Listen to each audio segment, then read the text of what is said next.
Assalamualaikum warahmatullahi wabarakatuh.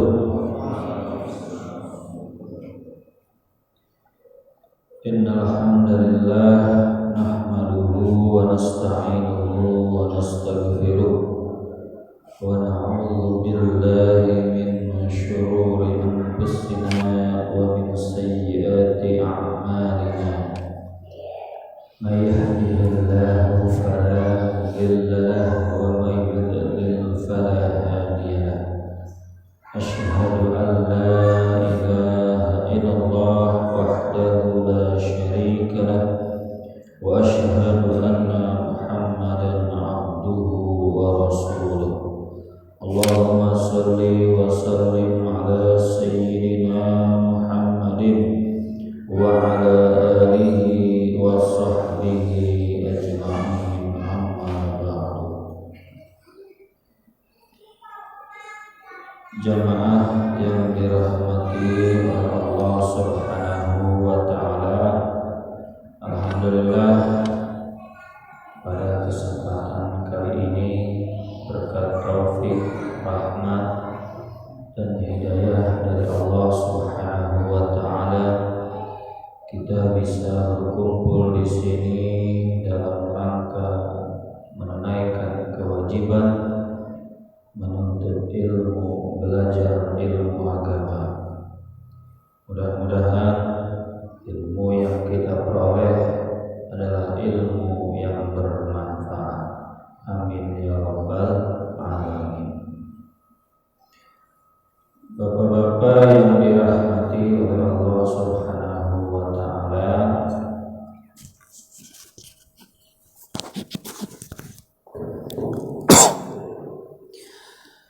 tema pengajian kita pada malam hari ini yaitu berkaitan dengan tema sebelumnya, yaitu tentang qada Ramadan.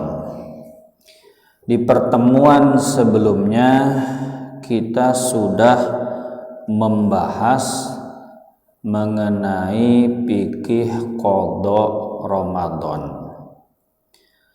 Setelah membahas tentang qada Ramadan, maka ada hal yang juga erat kaitannya dengan fikih qada Ramadan, yaitu fikih fidyah.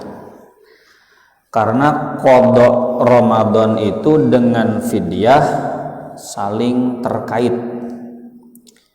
Kalau orang tidak paham fikih fidyah,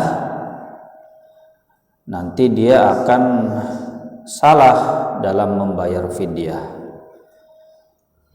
Orang harus paham fikih qada dan juga harus paham juga fikih fidyahnya.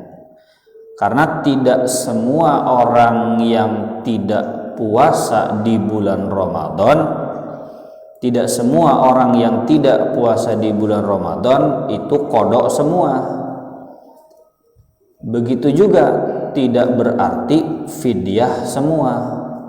Ada yang qada, ada yang fidyah, ada yang qada plus fidyah. Nah, kita mulai dari ada 9 orang yang tidak wajib puasa.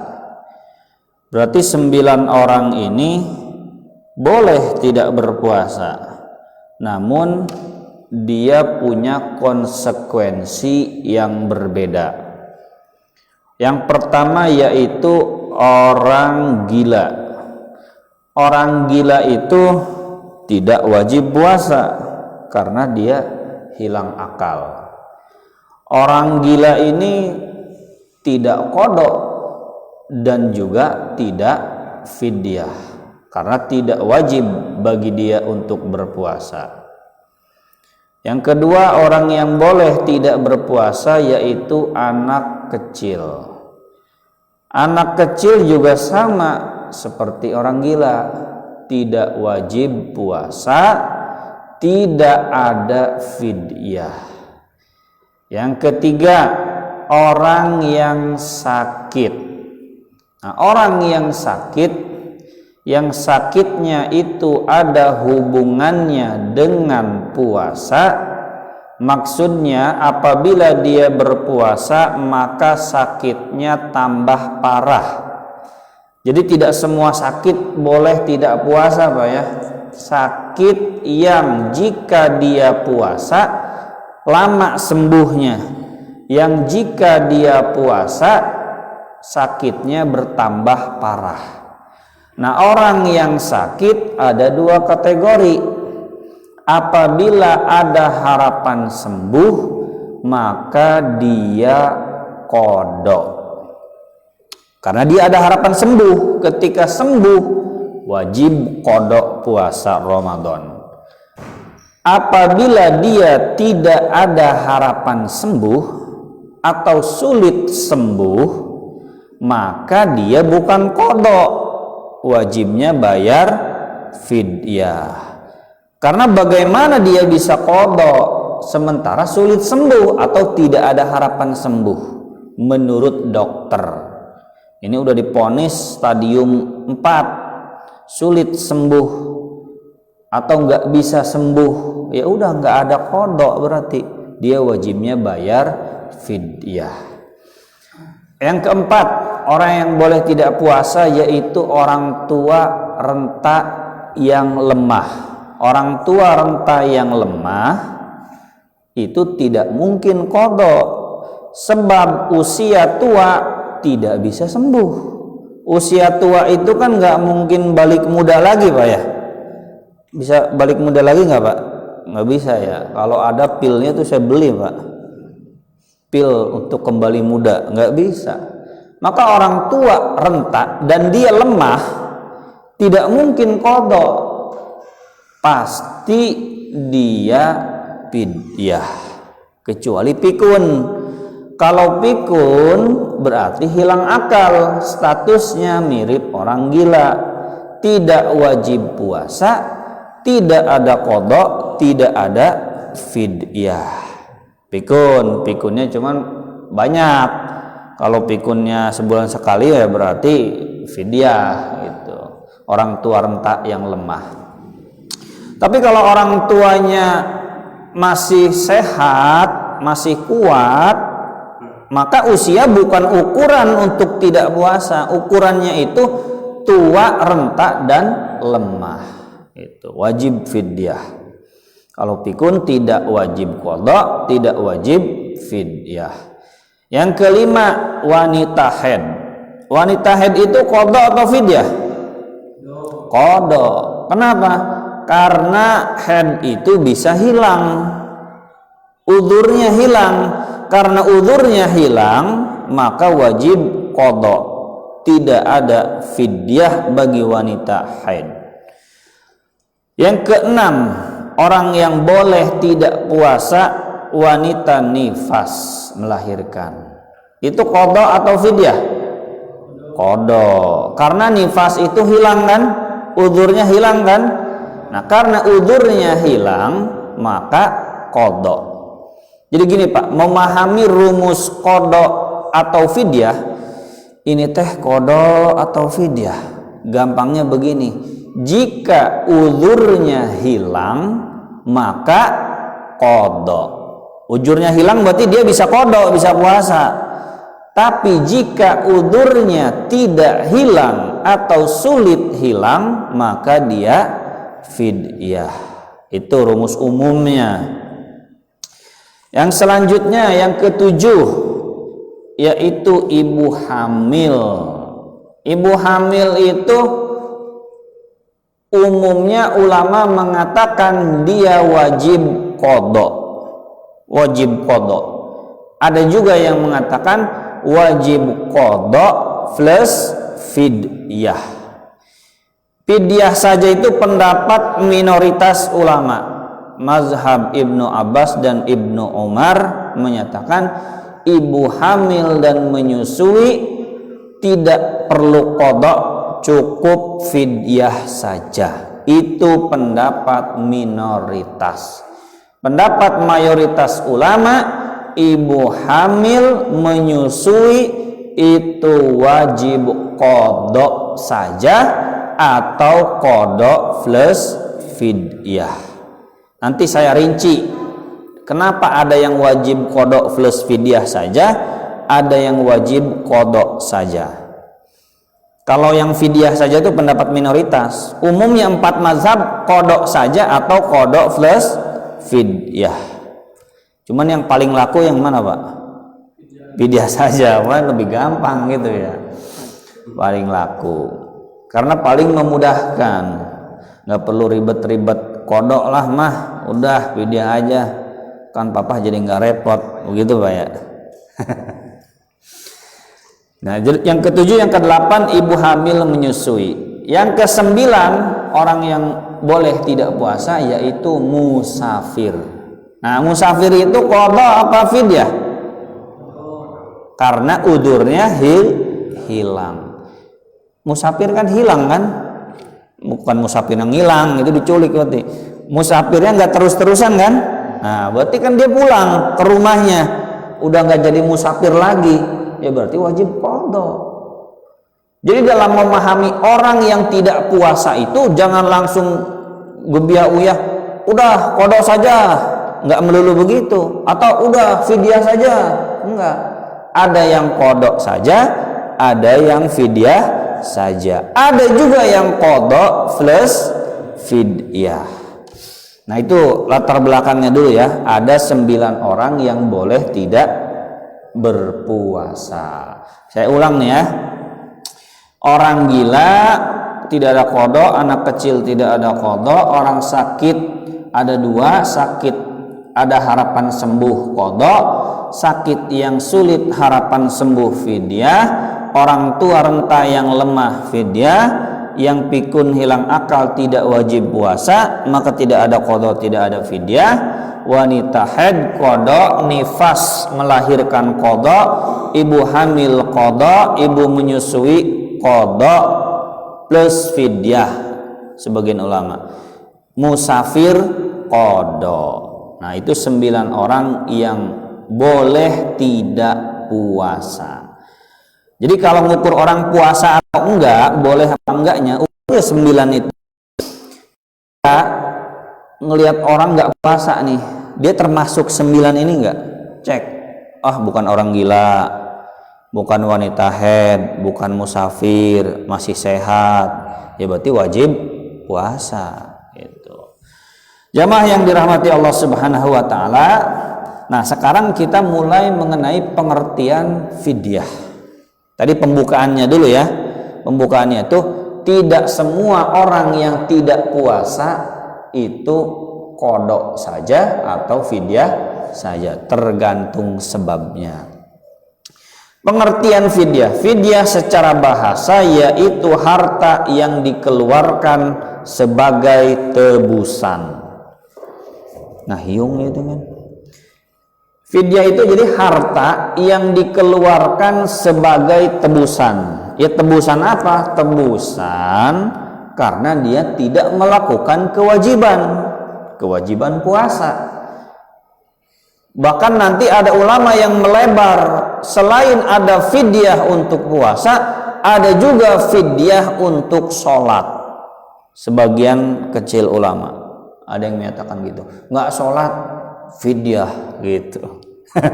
Kalau fidyah puasa kan cuma 30 hari ya, 1 mud kali 30 hari 30 mud. Kalau puasa kalau sholat kan sehari 5 kali, sebulan nggak sholat 5 kali 30 150 hari, 150 kali berarti 150 mud gitu. Nah, ini nanti akan dibahas sebagian pendapat ulama.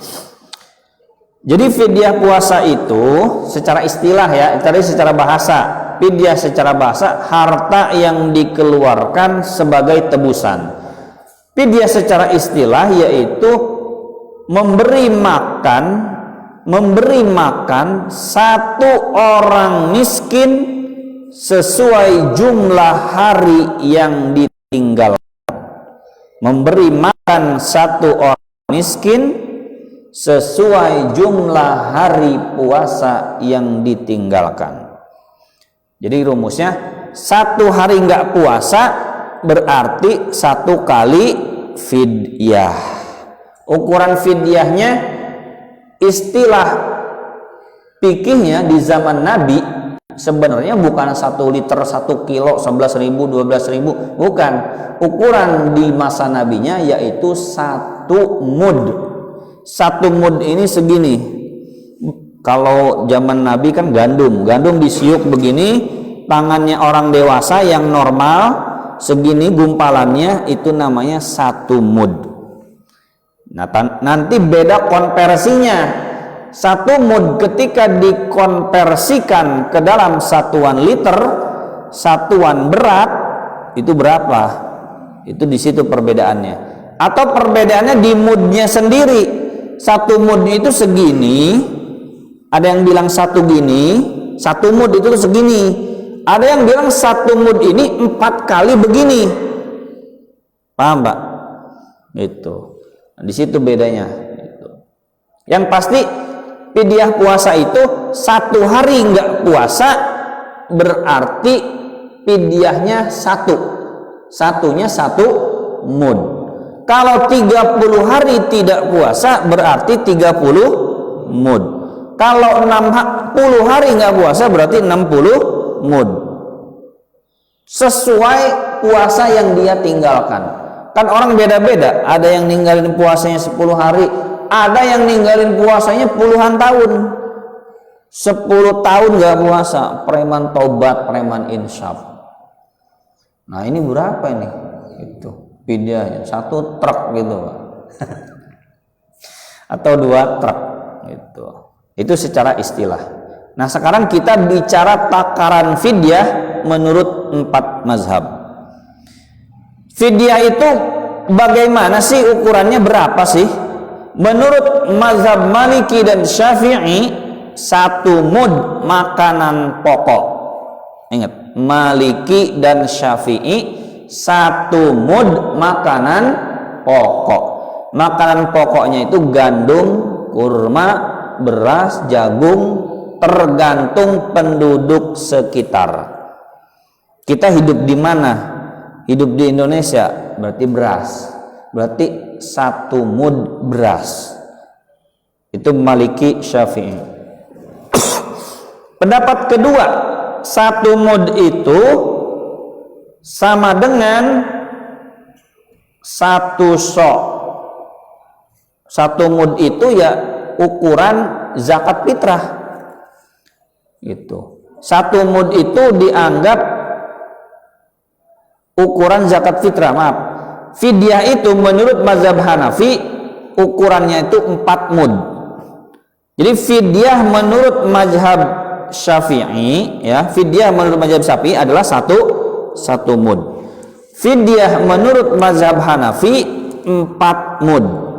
Makanya nanti begini, Pak, bisa beda-beda. Kenapa ada orang yang fidyahnya Rp, ini kalau konversi duit ya, ada yang Rp 30.000, ada yang Rp 12.000, ada yang Rp 50.000. Itu kenapa? Karena beda dalam ukuran fidyahnya. Ada yang bilang ukuran fidyah itu 1 mud, ada juga yang bilang ukuran fidyah itu mirip sama dengan zakat fitrah.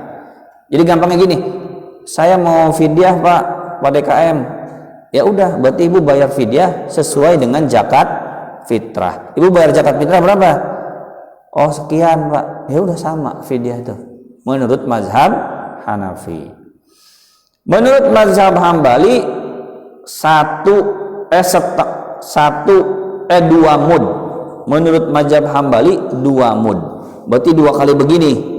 Mazhab Syafi'i 1 kali begini, mazhab Hanafi 4 kali begini, mazhab Hambali 2 kali. Itu ukuran fidyah menurut 4 mazhab. Makanya di sini kita nggak usah kaget ketika menemukan ada orang yang fidyahnya berbeda-beda. Cuman karena kita tinggal di Indonesia, harusnya ukuran fidyah itu disamaratakan harusnya. Kalau ada yang 30.000 fidyah, kemungkinan itu ikut mazhab Hanafi, konversi ke zakat fitrah, disamain. Padahal fidyahnya mazhab Syafi'i itu cuma 1 mud. 1 mud beras begini, kalau diliterkan itu kurang dari 1 liter, Pak. Kalau dibulatkan paling cuma 1 liter. 1 liter kalau diuangkan berapa duit? 12.000. 1 hari nggak puasa cuma 12.000. Fikih mazhab Syafi'i 12.000. Kalau diliterkan 1 liter. Istilah fikihnya 1 mud. Berarti ibu-ibu nggak puasa 30 hari, ibu hamil atau menyusui 30 hari nggak puasa berarti dia 30 liter. Kalau konversi 30 liter berarti cuma 12.000 dikali 30. Berapa tuh? Kalau ya 360.000. Itu konversinya mazhab Syafi'i. Tergantung nih DKM mau pakai mana. Kalau mau pakai yang mahal biar pendapatannya gede, kan laporannya jadi gede gitu ya. Ya pakai yang Hanafi. Yang Hanafi mah 4 mud. Sama zakat fitrah. Gitu. Sama zakat fitrah. Ibu gak puasa berapa hari? 30 hari, Pak. Ya udah, berarti zakat fitrah berapa kali 30 hari. Gitu. Cuman khawatirnya kemahalan, nanti dia wah mahal juga, berat nih, akhirnya dia pindah masjid gitu. Udah nggak bayar di sini dah, yang murah aja di sana katanya gitu. Nah sekarang ke bentuk fidyah. Mayoritas ulama berpendapat bahwa fidyah itu berupa yang pertama bahan mentah. Jadi umumnya ulama tuh yang namanya fidyah mah bukan makanan yang udah mateng, tapi berupa makanan yang masih mentah, makanan pokok yang masih mentah, semisal beras, jagung, gandum yang masih mentah. Bukan nasi uduk. Fidyah nih nasi uduk 1 bungkus, 2 bungkus, bukan, tapi makanan mentah. Itu berupa makanan pokok, beras, jagung, terigu, tergantung daerah sekitar. Yang kedua makanan pokok. Jadi yang pertama bahan mentah, yang kedua makanan pokok. Nggak boleh fidyah itu berupa makanan yang sudah matang. Ini menurut mayoritas ulama ya. Nggak boleh fidyah itu berupa makanan yang sudah matang dan itu bukan makanan pokok. Misalkan fidyahnya pizza. Pizza itu kan makanan yang sudah matang ya. Makanan pokok bukan? Bukan. Tapi kan Pak Ustadz ini lebih mahal loh daripada beras itu. Ini ibadah, Bu, bukan logika sosial. Kalau secara harga sosial memang lebih mahal, tapi fidyah itu ibadah. Nggak bisa pakai logika ini lebih mahal loh. Pizza misalkan 20 paket dikirim ke DKM sini, suruh bagi-bagiin, nggak bisa. Walaupun jatuhnya lebih mahal. Fidyah itu harus berupa makanan pokok yang masih mentah, bukan pizza, bukan jasuke, bukan nasi kebuli, bukan, tapi berupa makanan pokok yang masih mentah menurut mayoritas ulama. Namun memang ditemukan riwayat dari Anas bin Malik, fidyah itu boleh berupa makanan pokok yang sudah matang. Jadi memang ada minoritas ulama yang berpendapat oh boleh fidyah itu berupa makanan pokok. Jadi nggak ngasih beras, cukup ngasih 30 porsi makanan, 1 porsi untuk orang miskin. Berarti kalau dia 30 hari tidak puasa, berarti kan itu 30 mud ya, fidyahnya kan 30 kali, maksudnya 30 untuk satu orang miskin boleh, atau untuk 30 orang miskin boleh. Dia nggak puasa, nggak perlu ngasih 30 liter beras, berat 30 liter beras, udah aja panggil orang miskinnya, bisa satu orang atau bisa 30 orang.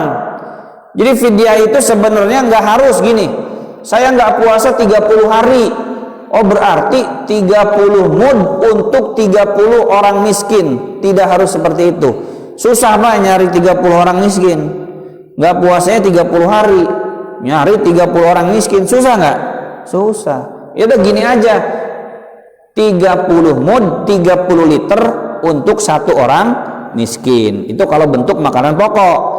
Tapi kalau bentuk makanan yang sudah siap saji, ya tinggal begini, panggil orang miskin seadanya berapa? Ada 5 orang, panggil 5 orang, kasih nasi bungkus, misalkan nasi kotak, nasi kebuli 30 porsi. Paham Pak ya? Yang penting tuh 30 porsi, karena kan dia nggak puasanya berapa hari? 30 hari. Silakan tuh dibagi untuk 5 orang miskin atau untuk satu orang miskin saja. Wajib untuk orang miskin. Tidak boleh fidyah itu diberikan untuk makan bareng-bareng di masjid. Saya mau fidyah nih 30 hari nggak puasa, berarti 30 porsi makanan. Gini aja lah biar gampang, pas pengajian aja saya neraktir nasi kebuli 30 piring. Kenapa nggak bolehnya? Karena belum tentu yang makan itu orang miskin. Pak DKM ikut makan, itu ketua yayasan, Pak Haji, Pak Umroh, dan lain sebagainya ikut makan, padahal dia orang kaya. Nah nggak sah fidyahnya itu, nggak sahnya karena bukan untuk orang miskin. Dan juga itu kurang afdolnya karena fidyahnya berupa makanan yang sudah matang, harusnya yang masih mentah itu. Nah, ada yang bertanya begini, itu Ustadz 1 liter itu kan 1 mud untuk satu orang miskin sesuai jumlah hari puasa yang ditinggalkan. Itu kalau 1 liter emangnya cukup untuk makan 1 hari? Cukup sebenarnya. Jadi fidyah itu bukan mikir begini Pak, saya 1 hari nggak puasa, misalkan saya 10 hari nggak puasa, oh berarti saya ngasih makan 10 orang miskin atau 1 orang miskin untuk 10 hari dia makan. Berarti ngitungnya begini, makan paginya, makan siangnya, makan malamnya. Bukan begitu. Fidyah itu bukan mengukur dia makan pagi, makan siang, makan malam. Berarti makan pagi, makan siang, makan malam 10, 30 ribu. Bukan ngukur begitunya. 1 mud 1 liter untuk 1 orang miskin. 1 liter beras itu cukup untuk makan 1 hari. Ingat ya, fidyah itu jangan mikirin ngasih makan dia dalam sehari, bukan. Patokannya itu bukan hari, tapi takaran 1 mud. Ingat nih, ya, jangan salah paham. Banyak yang salah paham. Kalau saya nggak puasa 30 hari, berarti saya tuh ngasih makan fakir miskin. Bisa 1 orang, bisa 2 orang. Nah, berarti kalau 1 orang, berarti saya harus ngasih makan dia selama 30 hari. 30 hari dia makan, itu biayanya tuh makan pagi, siang, sore. Berarti sehari kira-kira 30 ribu. Berarti 30 ribu dikali 30 hari. Bukan seperti itu. Ukurannya itu bukan disandarkan kepada hari, tapi disandarkan kepada 1 mud. 1 mud itu 1 liter gitu. Nah, bolehkah membayar fidyah kepada keluarga, kepada orang tua, kepada anak, kepada saudara, boleh nggak? Begini, pertama, wajib dia orang miskin. Jadi kalau keluarganya, ayah, ibu, anak, lagi saudara, paman, orang mampu, bukan orang miskin, tidak boleh. Jadi syarat yang pertama, keluarganya itu harus orang miskin. Syarat yang kedua, keluarganya bukan orang yang ditanggung nafkahnya. Misalkan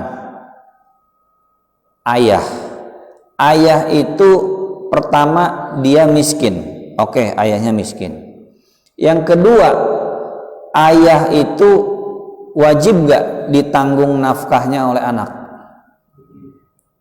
Kalau anaknya kaya, bapaknya miskin, maka anak wajib menanggung nafkah ayahnya. Karena wajib menanggung nafkah ayahnya berarti tidak boleh fidyah. Karena sudah ditanggung nafkahnya. Paham Pak ya? Jadi syaratnya dua, ngasih fidyah ke keluarga tuh. Satu, dia orang miskin.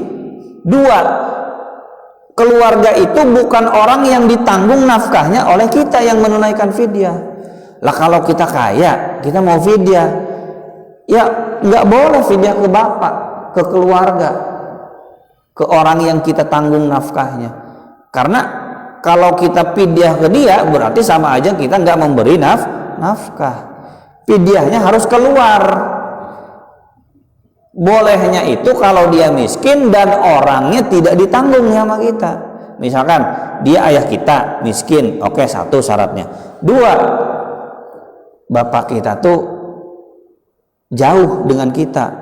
Kita juga orangnya nggak mampu untuk menanggung nafkah, bukan orang kaya.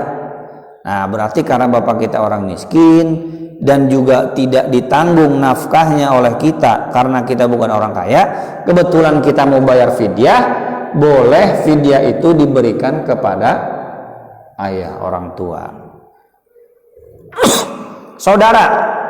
Saudara itu wajib gak kita menanggung nafkah saudara? Tidak wajib. Kalau dia miskin dan dia tidak ditanggung nafkahnya oleh kita, maka berarti boleh. Ingat nih ya, ukurannya wajib ditanggung nafkah atau tidak, dan dia miskin. Istri bayar fidyah ke suami, boleh nggak? Pertama, suaminya miskin nggak? Itu dulu. Satu, miskin, benar miskin. Dua, istri wajib menanggung nafkah suami nggak?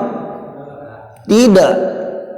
Maka istri boleh bayar fidyah ke suaminya yang miskin. Tapi kalau suami boleh nggak bayar fidyah ke istrinya? Enggak. Emang istrinya miskin? Ya dia gigi miskin. Dia gigi miskin, istrinya pasti miskin. Satu, istrinya miskin, betul. Dua, istri itu walaupun miskin, ya tetap, ya apalagi miskin ya, wajib ditanggung nafkahnya oleh suami. Walaupun syarat miskinnya terpenuhi, tapi nggak boleh fidyah ke istri. Berarti fidyah yang boleh itu, yang gampang itu ke saudara, paman, saudara tuh adik, kakak, aman, keponakan, sepupu, bibi, dan saudara kerabat terdekat lainnya. Itu boleh, dengan catatan dia miskin dan nafkahnya tidak ditanggung oleh orang yang memberi fidyah. Ustadz, ngasih fidyah yang paling tepat itu ke siapa? Ada 3 rumusnya. Yang pertama, fakir miskin. Itu kriteria yang pertama, wajib ada fakir atau miskin. Yang kedua, kerabat terdekat. Yang tadi dijelaskan, kerabat terdekat yang punya hubungan darah dengan kita dan dia tidak ditanggung nafkahnya oleh kita. Yang ketiga, tetangga. Sudah mah dia miskin, dia itu saudara kita dan dia juga tetangga. Paham Pak? Tetangga, saudara, miskin, itulah orang yang paling layak diberi zakat atau fidyah. Apabila terkumpul tiga-tiganya, semakin banyak berarti semuanya ada, itu yang paling layak. Atau minimal dua, dia miskin, dia tetangga, itu yang paling layak. Atau enggak tetangga sih, tapi dia kerabat. Dia miskin, dia juga kerabat, tapi jauh. Ustadz, saya mah fidyahnya enggak di masjid ini, di sono, di saudara saya di Bandung. Miskin dia, iya miskin. Kerabat, iya kerabat saudara saya. Nah itu juga bagus. Tapi yang paling bagus adalah sudah mah miskin, sudah mah tetangga, dia juga kerabat. Dengan catatan kerabat yang tidak ditanggung nafkahnya. Jelas ya?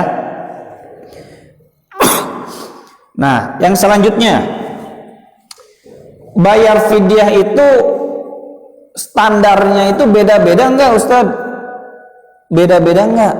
Standar bayar fidyah itu mau kaya, mau miskin sama. Orang yang wajib bayar fidyah itu tidak dilihat dari status sosialnya. Ima Prabowo wajib bayar fidyah. Berarti lamun Prabowo fidyahnya bukan 1 mun, 1 truk. Nah kalau ini orang biasa berarti 1 mud, 1 liter. Enggak begitu. Itu fikih apaan itu? Zakat fitrah Pak, orang kaya, jenderal, sama orang biasa, zakat fitrahnya sama atau beda? Sama. Jadi keliru orang yang mengatakan fidyah itu sesuai nilai gaya hidup kita. Kita makan sehari habis berapa? Oh saya Ustadz sehari itu habis makan tuh 50.000, pagi, siang, sore itu habis 50.000. Saya yang wajib bayar fidyah tuh sehari makan 50.000. Oh berarti saya bayar fidyahnya 50.000 ya? Enggak. Jadi tidak disandarkan kepada gaya hidup. Kalau disandarkan kepada gaya hidup, maka setiap orang jadi beda-beda bayar fidyahnya nih. Bisa dipahami nggak Pak? Ini bapak-bapak kan ada yang pagi makan nasi kuning, ada kan? Ada yang pagi makan ketoprak, ada yang pagi makan nasi kebuli di Tuparep sono 20.000, 15.000. Nah kalau disandarkan kepada gaya hidup, ini jadi beda-beda dong fidyah tuh. Fidyah itu tidak disandarkan kepada gaya hidup orang yang membayar fidyahnya, tidak. Tapi disandarkan kepada takaran sesuai mazhab masing-masing. Kalau takaran mazhab Syafi'inya 1 mud, takaran mazhab Hambalinya 2 mud, takaran mazhab Hanafinya mirip dengan zakat fitrah 4 mud. Itu takarannya, dikembalikan kepada mazhab. Mau kaya, mau miskin, berarti dalam mazhab Syafi'i semuanya rata 1 mud. Tapi boleh nggak Ustaz fidyah dilebihkan? Boleh. Dilebihkan berarti niatnya sedekah. Jangan begini, bapak-bapak kan orang kaya, ini fidyahnya mohon maaf Pak, bukan sama kayak yang lain. Bapak fidyahnya sehari berarti ya 100.000. Enggak begitu. Tinggal bilang aja Pak, fidyah itu sebenarnya dalam mazhab Syafi'i 1 mud. 1 mud itu kira-kira 1 liter kurang. Ya udahlah lebihin 1 liter. Nah Bapak silakan bayar 1 liter. Nah cuman kan ini misalkan temen nih yang bayar fidyah, ya Bapak ya orang kaya, masa sih bayar fidyahnya sama yang lain? Gini aja Pak, lebihin aja. Toh lebihnya dianggap sebagai sedekah. Paham Pak ya? Jangan zolim sama orang kaya, walaupun orang kaya jangan digetok. Oh Bapak bayar fidyahnya 1 karung aja Pak untuk 1 hari puasa. 30 hari nggak puasa berarti 30 karung. Ben Bapak orang kaya. Nah nggak ada. Fidyah itu disandarkan kepada gaya hidup. Fidyah itu bukan disandarkan kepada gaya hidup orang yang menunaikannya, tapi disandarkan kepada takaran sesuai pendapat mazhab masing-masing. Paham Pak ya? Gitu. Nah, bolehkah saya minum dulu ya? Gue gerowokan wae.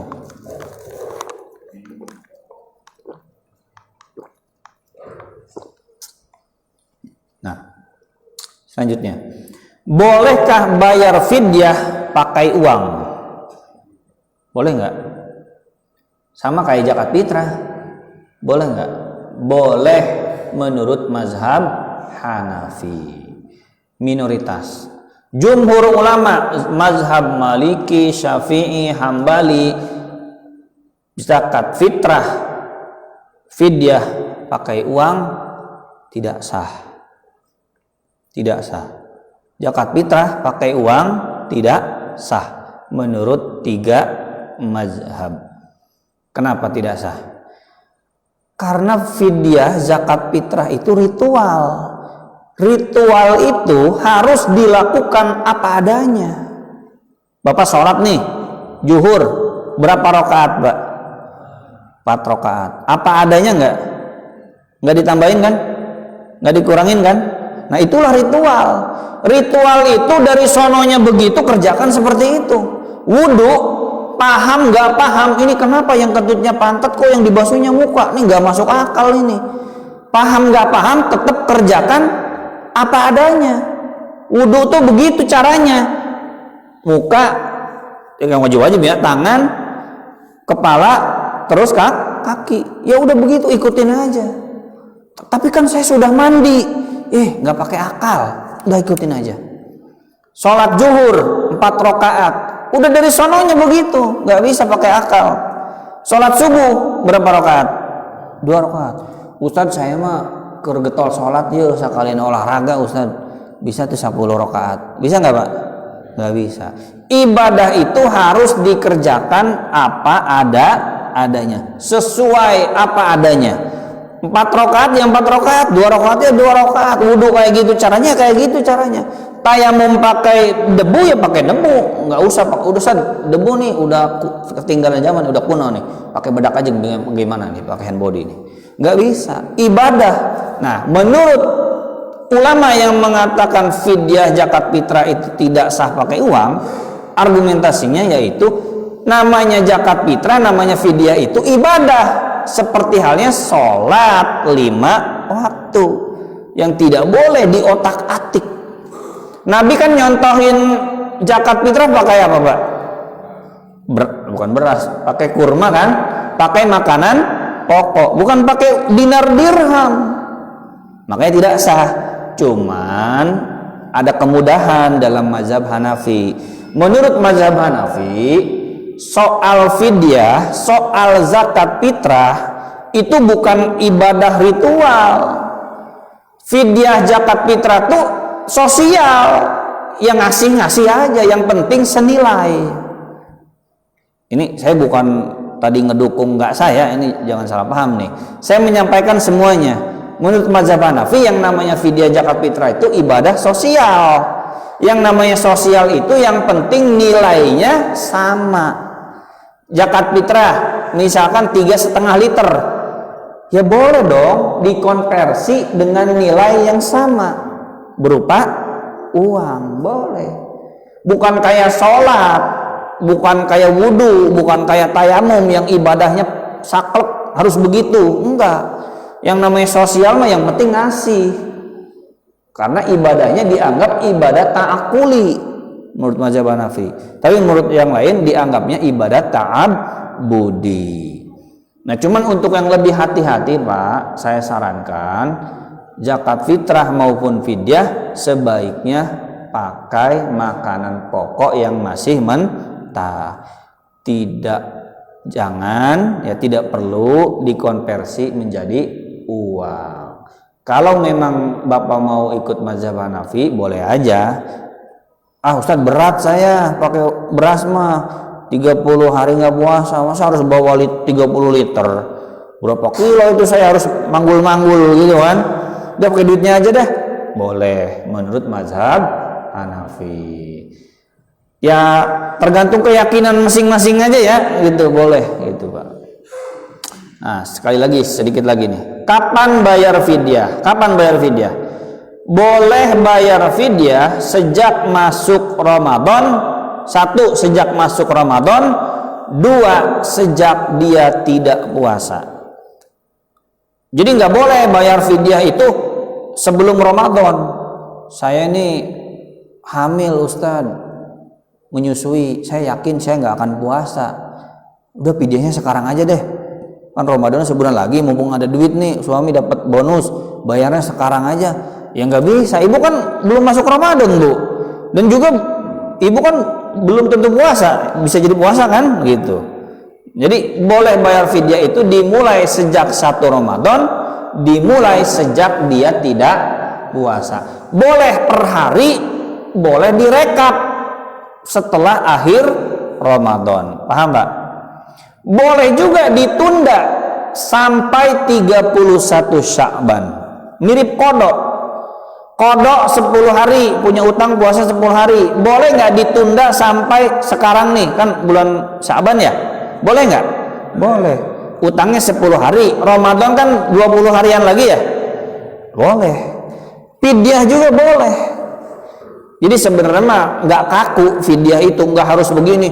Wah, bentar lagi mau lebaran, belum bayar fidyah nih. Oh, cepetan bayar fidyah, nggak apa-apa. Bayar fidyah nanti juga nggak apa-apa. Ini fikihnya begitu, ya cuman kan mumpung ada duit, mumpung bareng-bareng sama orang-orang, ya udah bayar fidyah. Qadha juga sama.